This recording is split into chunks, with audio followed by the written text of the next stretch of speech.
अगर आप ईमानदार हैं तो कोई 30 मार्क का नहीं है, होना ही चाहिए था। अगर आप आईपीएस ऑफिसर हैं तो आपको सरकार गाड़ी देती है, बेहतरीन गाड़ी देती है, 2 ड्राइवर देती है, 2 आरटीपीसी गनर देती है, घर में काम करने के लिए लोग देती है, घर किराए का जो घर देती है, इतना बड़ा घर देती है कि इसका किराया 5-6 लाख रुपए है, घर में गार्ड देती है। आप पूरा अगर कैलकुलेशन करेंगे तो एक आईपीएस ऑफिसर पर सरकार कम से कम हर महीने 7-8 लाख रुपए खर्च करती है, 7-8 लाख रुपए। आप किसी भी प्राइवेट व्यक्ति से पूछिए, उसकी सैलरी 3 लाख पर मंथ होगी, लेकिन खर्चे उसके उतनी पूरे होते हैं। मुझे आज तक नहीं पता है कि डीजल क्या भाव है, पेट्रोल क्या भाव है, आई डोंट नो। मुझे इतना पता है कि मेरी गाड़ी पूरी टोटली भरी रहना चाहिए। अगर गाड़ी मेरे को अचानक से कहीं जाना पड़ा और गाड़ी में पेट्रोल कम निकला तो मैं ड्राइवर को छोड़ूंगा नहीं। सोचिए क्या स्थिति है, सरकार क्या क्या नहीं दे रही है हमको, क्या नहीं करने के लिए दे रही है। फिर भी अगर हम लोग रोक करके बोलते हैं कि हमारी सैलरी कम है, हमारी पगार कम है, तो इसका मतलब ये है कि हमारा पेट कभी भरने वाला नहीं है। और अगर पेट भरने वाला नहीं है तो आप कंपटीशन में कितना भी बढ़ते चले जाइए, चाहे आप एक घर यहाँ ले लीजिए, एक पूना में ले लीजिए, एक मुंबई में ले लीजिए, कितने भी फ्लैट ले लीजिए, कभी किसी का पेट भरा है क्या? आज तक भरा नहीं। जो लोकतंत्र का सिस्टम है वो ये है कि हम पर्दे के पीछे रहेंगे, हम नौकरशाह हैं, हम अनामता का सिद्धांत, जिसको पब्लिक एडम बोला जाता है, इसका मतलब है कि हमारा कोई नाम नहीं है। नाम किसका है? लोकतंत्र में जो काम कर रहे हैं, जो मिनिस्टर हैं, जो एमएलए हैं, उनका काम है। वो नीति बनाएंगे, हम इम्प्लीमेंट करेंगे, लेकिन हमारा नाम की जरूरत नहीं। लेकिन हमारी सबसे बड़ी समस्या है कि हम नाम के पीछे इस तरह से दौड़ रहे हैं, और अनफॉर्चुनेटली आज के युग की जो मीडिया है उस नाम को आगे बढ़ाने के लिए इतनी कोशिश कर रही है कि हम लोग उस चीज से भटक गए।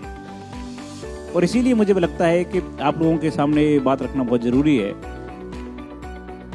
कि जिस दिन आप आईपीएस बनते हैं, जिस दिन आपके कंधे पर आईपीएस के 3 शब्द आते हैं, उस दिन अपने आप नाम हो जाता है। उसके बाद नाम की क्या जरूरत है? मेरी वाइफ आईआरएस है,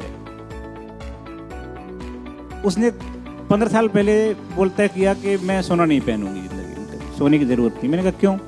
बोले अब आईआरएस हो गए तो सोने की जरूरत क्या रही? सोना किस लिए?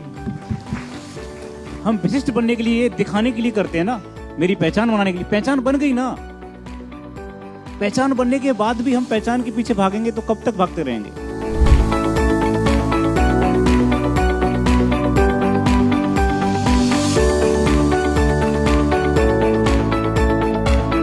तो मेरा जो क्षेत्र है वो दहेज के लिए बड़ा ही कुख्यात टाइप का क्षेत्र है, चंबल।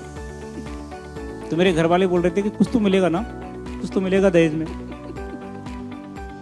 तो मैंने उनको बताया कि दहेज नहीं। तो उनके घर वाले बोलने लगे कि नहीं बेटा, हम दे देंगे कुछ तो भी, चिंता मत करो, ऐसा नहीं है, हम भी प्रोफेसर हैं, कुछ तो हमने भी इकट्ठा किया है लड़की के लिए। तो मैंने उनको बताया ये मुद्दा ये है ही नहीं, लड़की का मुद्दा है ही नहीं।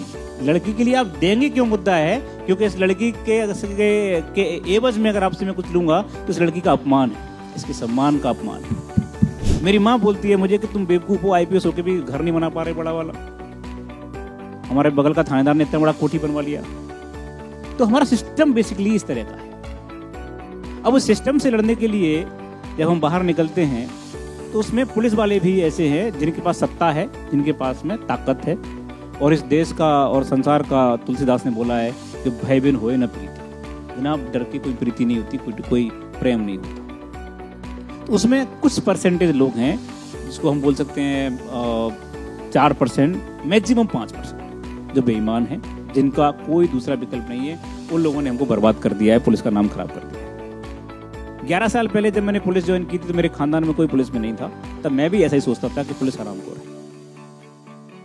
लेकिन 11 साल काम करने के बाद आज मुझे ऐसा लगता है कि अगर दुनिया में काम करने के लिए, समाज के लिए कुछ काम करने के लिए कोई संस्था है, कोई जगह है, तो सिर्फ पुलिस है।